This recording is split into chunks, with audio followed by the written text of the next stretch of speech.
Yeah. And we're back. Peak Speed Lab 164. This is Strick. We're opening number 2 of 5 of this Japan Historic.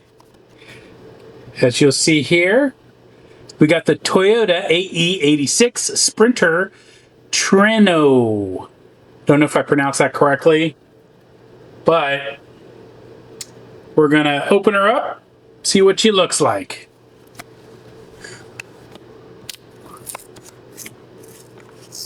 If anybody has any tips for how to open these things up more efficiently, I'd love to hear them. Because sometimes I think it's they get a little tough. Sometimes that works and sometimes it doesn't. So we're going to get a handy dandy tool. I'm going to use the caliper this time because this thing right here, woo, right there, the end of this is pretty solid. So we're going to use that to get this little part opened up. Now, and out of the case. Oh, it's got one of these dark hoods on it, which might be for reducing the sun glare for the windshield for the driver. I think that might be why that is that, unless it's just a fun aesthetic. But I do know Jeep, as a Jeep guy, I'm a Jeep guy. There's a model that has that black hood to help keep the sunlight from blinding the driver. Anyway, so that's about as close as I can get before it goes too blurry. So, you know, get a view. I'm going to put her on the pedestal, but I always like to sort of get a good feel for this. This doesn't feel as heavy as that Nissan did, but we're going to do all the measurements so we know where she stands, and then we're going to do the run so we know how she operates, how she'll perform, and that'll be it. All right, we'll see you on the flip side.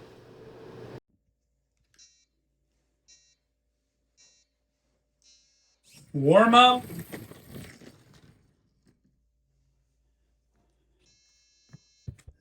Number 1. Okay, we just ran the 20 test runs for this Toyota, and it's a weight class down. It's lighter than the Nissan, but it ran a little bit slower for the warm-ups, and the fastest time was 1.96 seconds. The slowest was 2.17. So we're getting ready to put it through the official paces, the 10 laps in lane 5 as we do all the testing here, and we're going to see what the average is. So we'll be back with the information after this, and I hope you enjoy some of the fast motion results of this particular test run. All right, we'll be back. As always, we introduce the first run of the 10, and we'll be back. Then we'll do the fast motion for 2 through 9, unless something crazy happens, and then we will be back for regular motion 10. We'll just kind of see how she works out for this Toyota. Here we go. Official test lap 1.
Lap 10, we're seeing a lot of variance, just like with the other rider, the real rider car in this Japan Historics pack, that Nissan, the times were kind of all over. So is this Toyota? But this is lap 10 to finish off.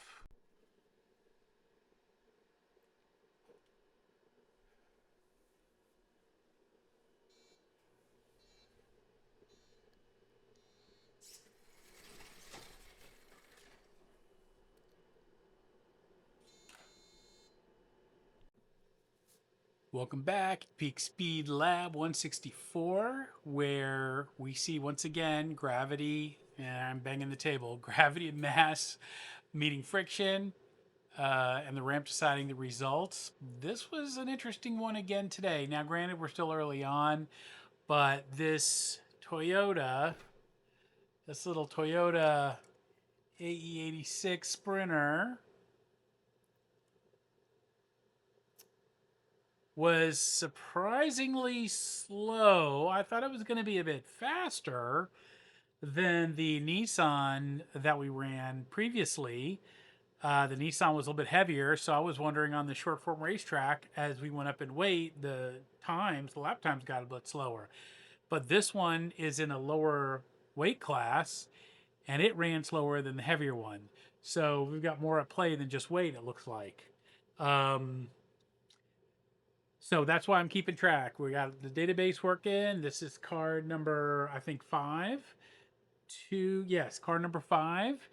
And I'm not sure how many cars we're going to need to get to before we know how many cars, before we get a good idea for um, what might be causing like the difference in speeds.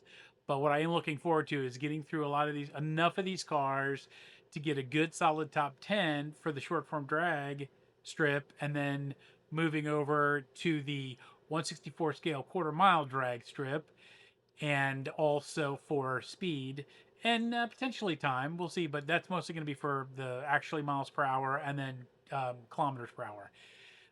And then eventually we'll get to the distance, and then we'll have some fun races. Maybe we'll do some stuff in between. Who knows? It just depends on how things are going. So for now, the slowest here, I think I might have mentioned it a minute ago, but in case it's fast motion, the warm up range of the 20 laps, the fastest was 1.96 seconds, the slowest was 2.17. That's a pretty decent gap. When we ran the 10, we had the average of 2.016. And much like the previous car, that Nissan, we really didn't have the same lap time in a row. As I'm looking at the notes here, like we did a little more consistency with the less expensive high voltage, which had very little variance and had some of the same runs one to the next. But I'm finding with these upper end cars, the lap times have much wider variance. So we'll see if this continues. We'll see if this trend continues. Got 3 more to do from this pack. Again, this is the Japan Historics 5.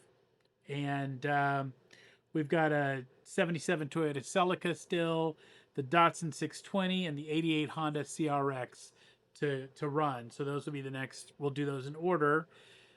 This was number 2 of 5. So then we'll go 3 of 5, 4 of 5, 5 of 5. Other than that, I think that's pretty much going to wrap it up for today. Again, this is Strick for Peak Speed Lab 164, where gravity and mass meet friction and the ramp decides the results. And maybe eventually who'll win. Anyway, so thanks for joining me, and I hope to see you in future videos. Again, feel free to DM me on Instagram. We also have a channel there. If you have any questions, suggestions, any cars you want to see, that kind of thing. Okay. All right. That is it for number 5. Cheers. We'll see you next time.